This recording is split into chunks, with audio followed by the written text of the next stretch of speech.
Search and rescue crews from Grand Rapids have returned home after saving people trapped in North Carolina, including some on vacation from the Muskegon area. News 8's Kyle Mitchell explains the impact Michigan Task Force 1 was able to make. The West Michigan firefighters made dozens of rescues and were needed immediately when they arrived.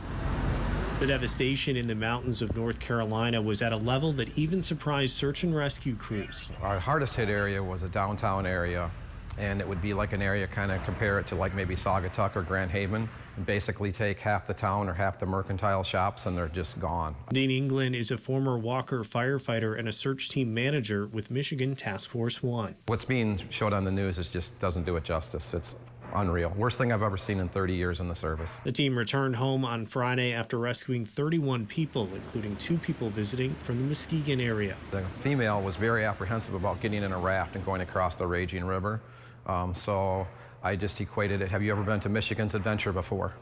And the Michigan's Adventure clicked. I said, you're just going to go for a raft ride with us and we'll get you to safety.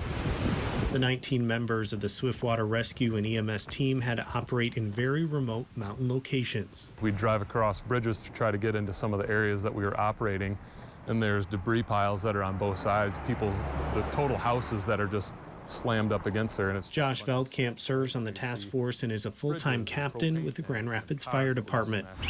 The team had to make sure they stayed safe, navigating the hazards all around them. So you'd see fridges and propane tanks and cars that were just smashed up across everything, and it was just totally and utterly destroyed. Trying to even get there was difficult because you have trees that are over top of the roadway, power poles that are snapped off with wires that were just laying across the road. They searched 842 buildings and took part in 3 helicopter missions working with the U.S. Coast Guard. I think North Carolina got hit a little harder than they anticipated.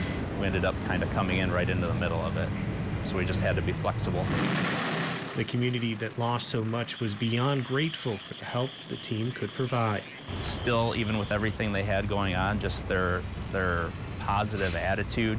People are opening their businesses to other people in the communities, handing out free food and water and coffee and whatever they had to offer. With Hurricane Milton in the Gulf, Michigan Task Force 1 is on standby in case they're needed once again. Kyle Mitchell, News 8.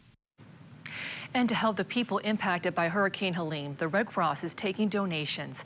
By scanning the QR code on your screen right now, you can donate to those affected by Helene and various other causes. You can also find a link at our website, woodtv.com.